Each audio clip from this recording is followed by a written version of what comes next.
Hello, and welcome to Getting to Good Enough, a podcast to help you overcome perfectionism so you can do more of what you love.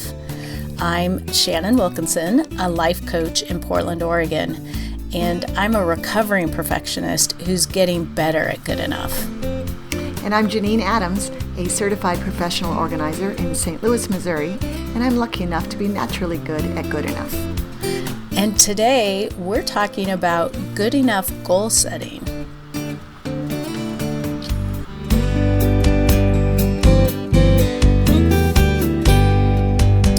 Janine, how are you? Good, how are you?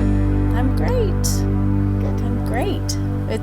It's December, and we're getting close to the new year. And we get to think about our goals for next year. I love setting goals. I'm a freak, I think, but I love the end of the year and thinking about my goals for next year. Yeah. So I'm looking forward to this conversation. And you typically spend that week period between Christmas and New Year's as a planning time, don't you? I try to. It's usually a combination of planning and sort of cleaning up and regaining order. But I do take a day to myself where I spend the whole day in various places doing various exercises and stuff to work on my goals for the next year. I call it my personal retreat. Oh, I like that. What do you mean you go to various places doing various things? So I go, you want to peek at what I do? I want to peek at what you do. That's mesmerizing. I mean, I'm like so interested in that. I don't think I knew that you traipsed around having your personal retreat day. Well, for the last couple of years, this is what I've done, and I'll probably do it again this year. I start out at the coffee shop down the street, Kitchen House Coffee, and I have a smoothie or something and start there with my computer and reviewing last year's goals and stuff.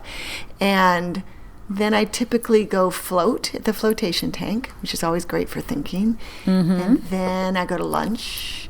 And then I usually go to the library. St. Louis has an absolutely beautiful downtown branch of our library that's awe-inspiring in its beauty and a great quiet place to think. And I wrap it up there. So like last year, by the end of it, I had raised my rates. That worked out really well. So that's awesome. Yeah. And I like that. Go ahead. No, I set other goals too. It wasn't just about raising rates. Right. But I like that you brought up a really good point, which is that you sort of review the year and sort of wrap it up and look at what you've done or maybe what you haven't done, and then think about what you want to do moving forward. Right. Think about where things went awry with those goals, and sometimes they're a little too lofty. And sometimes they shift, and what is important to me changes. And it's important, I think, to review them, because if you don't, then you're losing part of the benefit, I think, of setting goals in the first place. Right. I think that's true. And, you know, that idea of not necessarily meeting them because they're a little lofty is part of why we decided to talk about good enough goal setting today.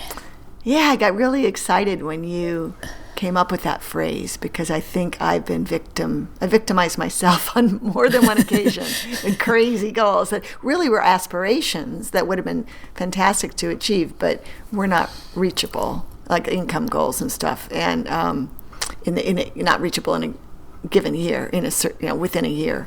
Right. So good enough goal setting made me feel instantly sort of a sense of relief. And I'm looking forward to keeping that in mind this year in my retreat. Yeah, me too. I'm looking forward to going through this process for myself, because I haven't, I've been sort of thinking about what I might want my goals to be for 2019, but I haven't gotten very specific yet. So this is perfect timing for me that we're talking about this now. Yeah, maybe you'll share your goals when you have them. Yeah, or not. You don't. No pressure. Well, Well, thank you. Thanks for not peer pressuring me into doing something that I don't want to do. Right. But one of the things I think is really interesting is that when we talked about doing this episode on good enough goal setting, we sort of flashed back to a teleclass that we taught together 9 years ago. I know. I can't believe it was 9 years ago. I know. Yeah, it's amazing. It's crazy. But so we did this teleclass where people called in, and we taught this process and then answered questions and had a workbook, and then people could get the recording for it. But so we're revisiting that, and it's really amazing to me how much of what we were talking about then is very relevant to our good enough getting to good enough audience.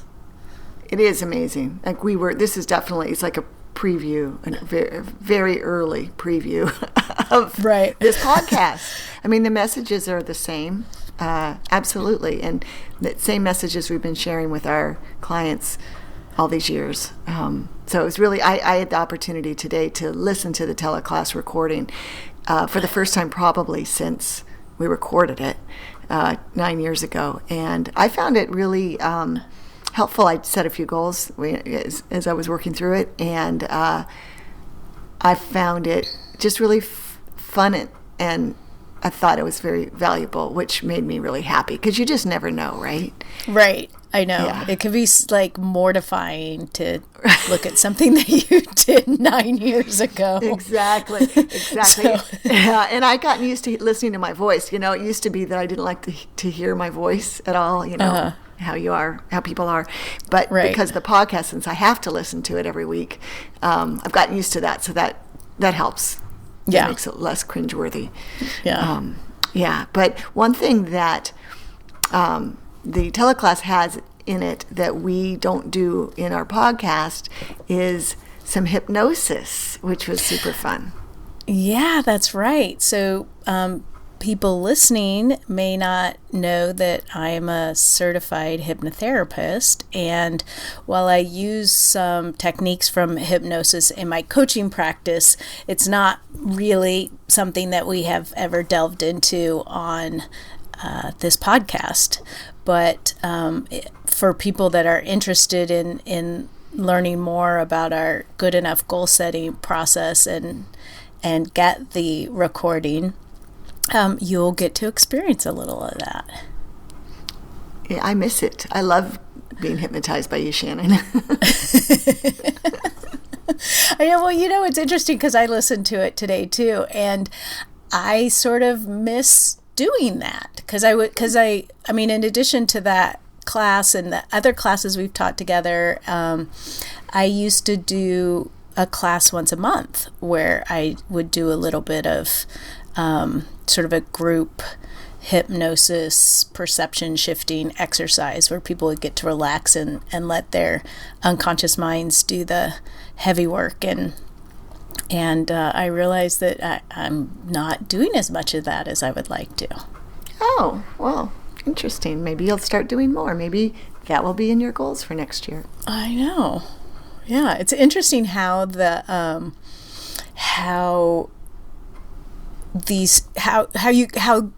possible goals get triggered, because it could be something like that, like, hey, I sort of missed that, or you know, there's something here that's not quite giving me what I want, and how can I meet that?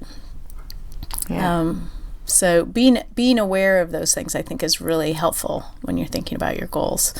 But the class that we taught was called Why Resolutions Don't Work and How to Get What You Want Anyway. Such a negative title. I know. It's so unlike us now. Yeah, right. But I think the reason we named it that was because we wanted to help people understand that setting a resolution, a New Year's resolution, and not meeting it, not being able to do what it is, whatever your New Year's resolution was, is not uncommon. Mm-hmm. And it's mostly not about you. That's the good news. It's not. Yeah, it's like it's usually not a question of willpower or ability, but it's usually about how you go about doing it. And so we wanted to talk about the three main problems that prevent people from meeting their resolutions or their goals, and then what to do about those. Right. The solutions for those problems. Yeah, and it's all that stuff is still true, which is great news. I know. It really was delightful to listen to it and be like, all of this stuff still counts. Mm-hmm. Yeah. Yeah. So should we just go ahead and jump into the problems and the solutions? Sure. Let's do it. Yeah. And problem number one is, probably solution number one is going to sound familiar to people, because problem number one is you don't know what you really want or why you want it, and instead you focus on what you don't want. And that can come up a lot of ways. A lot of traditional resolutions are about, and I'm doing big finger quotes here, breaking bad habits. Mm-hmm.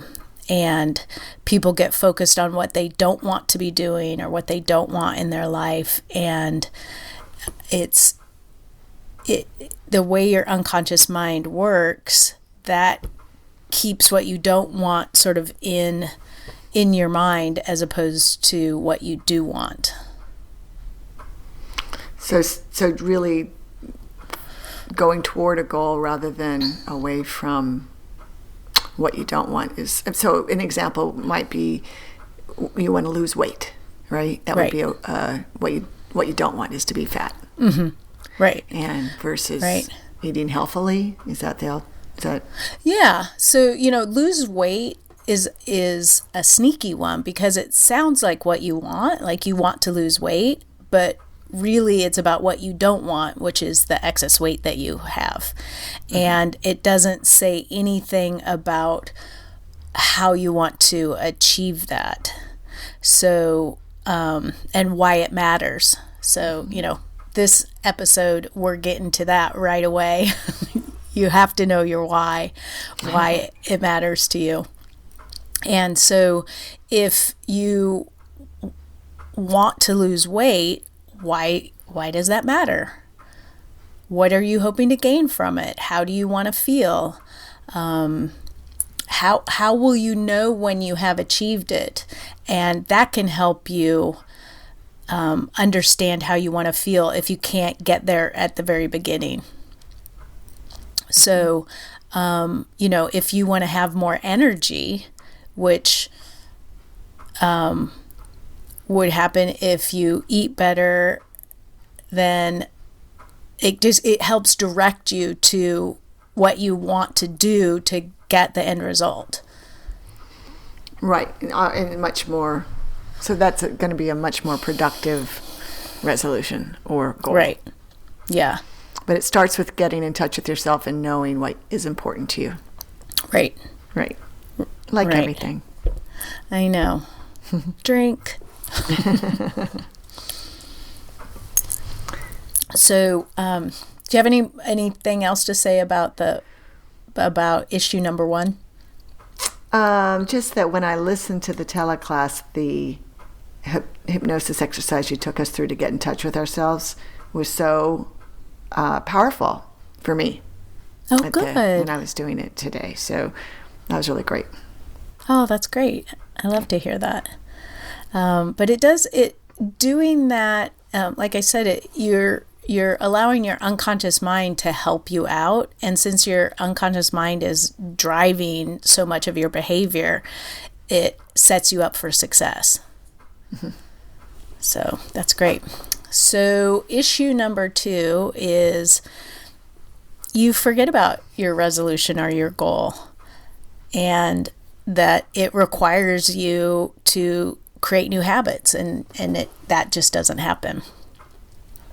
Right. It's so easy to forget about these things. And then, like we've talked about in the past, for me anyway, if I don't start it on the first of the day of the month, and then I forget halfway through the month, then I have to wait till next month, which is stupid. It's not necessary, but it tends to be what I want to do. So having ways, techniques for reminding myself to stay on track is really helpful. Yeah. And are there techniques that you go back to repeatedly to help you remember? Well, I like the don't break the chain technique a lot, where you mark an X on a calendar every time you do a daily habit. So you get a series of X's that helps you keep going and brings it more top of mind. I will say, though, I was reading an newsletter from Lee Silber, who is a writer and speaker, and he was talking about this. This was like yesterday. And one thing he suggested that I'd never heard was to put a mark on the face of your watch. If you wear a watch, like I suppose not a smartwatch, but put a dot on the face of it, like at 12 o'clock, so that when you look at it, you're reminded that there's something you need to remember. Then, well, that's interesting. Oh, that is interesting. That was one I had never heard before. Yeah. It's sort of like we've talked about before, jewelry, or even like you could buy special jewelry, or you could just wear something that you don't normally wear. Or you could get one of those, probably everybody has them. What are those silicone rubber, rubber bracelet things? Like the Live Strong bracelets. Yeah. And you could write something on there to help you remember about your new habit that helps you reach your goal. Yeah, I was thinking about it today when I was doing the exercises, and one of the things that I want to try to do next year, is develop a yoga habit, a yoga practice. I think I've said on the podcast that all signs seem to be pointing toward it, and it was brought home by my spending 2 weeks with my niece, Miranda, who is 24, who does yoga every day on using a YouTube video. So we were sharing an Airbnb this week. So I mean, it couldn't have been hit over the head any harder. Right. And so when I was thinking about how to strengthen that goal and the reminders, one thing that crossed my mind was putting a piece of washi tape on my toothbrush. I use an electric toothbrush, and marking my word that I came up with to represent yoga and everything else that I want for the year, which I'll share with you because this came up an hour ago. I figured it out an hour ago. Which is supple. Oh. And if you look at the dictionary definition of supple, supple's kind of a creepy sounding word, but yeah. It's about flexibility and ease of motion and ease and adaptability, which is what I'm about, right? Right. That's right up your alley.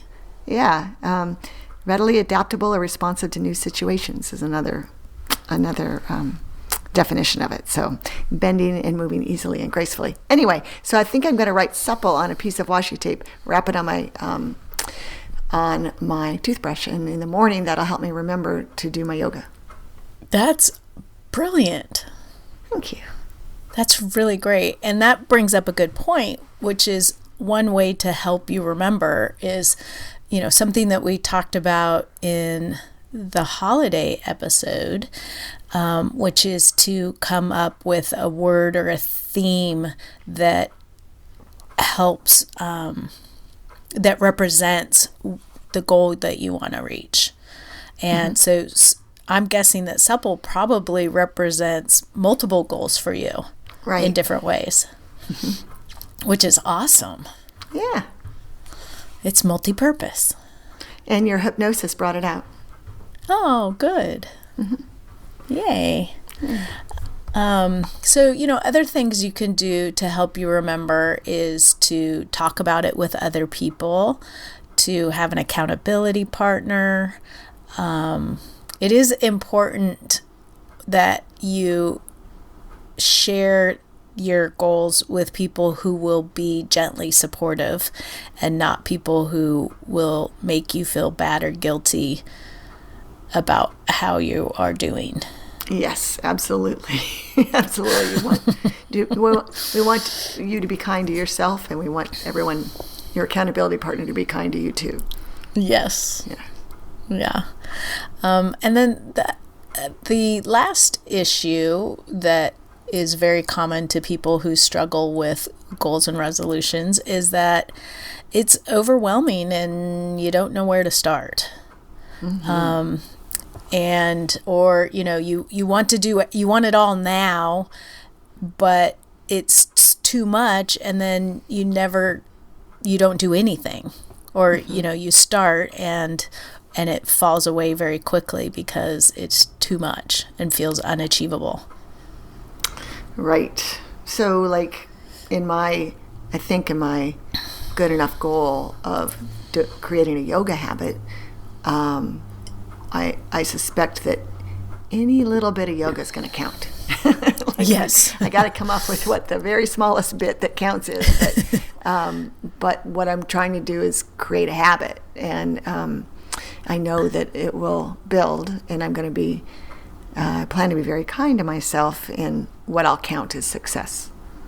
Right. And I think that's a really good reminder, is that particularly for about the first month or so, you're building the habit, because this is something that you want to have in your life over the long term, the habits that support your goals, reaching your goals and or your resolutions. And so rather than trying to do everything all at once, start so small that you're able to have the habit of doing it every day. Even if, for you, that means it could be something as small as rolling out a yoga mat every morning, or just stepping on your yoga mat. Or I was working with a client last week who had fallen away from her regular yoga practice, and her, very, very small step was to do some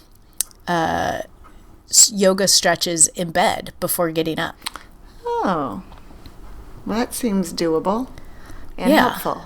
Yeah. Yeah. So, think about getting up like a cat gets up. Yeah. But, a poodle gets up that way too, by the way. Oh, that's right. But, they know something that we don't know. Right. So figuring out how to let it be easy for yourself and setting yourself up for success is a big part of enjoying the process and developing the habit so that you can reach the goal. Right. Yay. Yeah. I mean, again, these are all things we've talked about over the last 6 months in the podcast. It's so great. Yeah, I know. It's amazing to me, but this is sort of how to put it all together with a different recipe to get something new out of it. Right. Exactly. Yeah. And I'm really excited about this good enough goal setting process myself, and I'm looking forward to taking some time with it and coming up with some good enough goals for 2018, for 2019. Yeah. Framing my goals in a good enough frame makes me really happy. So I'm excited to work more with it when I take my personal day. Yay. And I'm trying to think if there's anything else. Do you have other things you want to talk about this? I don't think so. I think, no, I don't. Sorry, I can't put to words what I was trying to go through my head. No, I think that's good. I mean, we're going to talk about the fact that if people are interested, they can actually listen to this teleclass that we're talking about, right? Right. So this is something that hasn't been available for years, but as I mentioned, we are updating the workbook, and we will make that along with the original recording, which has the guided hypnosis exercises and also has Q&A that goes along with it.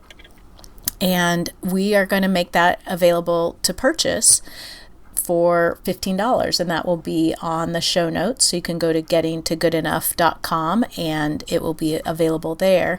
But you have, everyone has the basics of the process to get in touch with yourself and what you really want and why it matters, to create ways to help you remember it and to keep it the top of mind and to start to build the habit, and to break it down into small enough steps that you are setting yourself up for success. So, those are the three main steps. And so you can go with that. But if you'd like a little bit more, then you can purchase the workbook and get the other recording for $15. I feel compelled to mention that, to remind people that it was recorded in 2009 as a teleclass. So the audio quality was just great in 2009. In 2018, it doesn't feel quite as great. But the information is certainly perfectly audible. That's the word. Audible. But it just isn't up to podcast quality, right? Right. Yeah. I mean, it sounds like we're on our phones, which we are. We might even have both been on landlines. Oh yeah, I would have never done it on a cell phone. That would be crazy. Right. Yeah. But it's not the quality that you're used to with the podcast, but it is still very useful information, and it goes through everything we've talked about much more in depth than we can do in the half hour that we have today. Right. I think the recording is around an hour and a half. Between an hour and a half. Yeah. And so, I think that wraps it up. I'm looking forward to diving into this a little bit myself, and I hope our listeners are too. And we would love to hear from you about your good enough goals. In fact, maybe we should have a hashtag. Ooh, good enough goals? Hashtag good enough goals. Excellent. So share with us your good enough goals. And you can do that on Twitter. We're at GTG Enough. On Instagram, we're at Getting to Good Enough. And on Facebook, you can find our group where we will be talking about good enough goals, and our podcast page by searching Getting to Good Enough. And then, of course, you can leave us a voicemail at 413-424-GTGE, and we'd love to hear your experience with the good enough goal setting process. And you can also communicate that by commenting on the show notes for this episode too. All right, at gettingtogoodenough.com. Right. So for now, thank you for listening. I'm Shannon Wilkinson in Portland, Oregon. And I'm Janine Adams in St. Louis, Missouri. And we hope that good enough is getting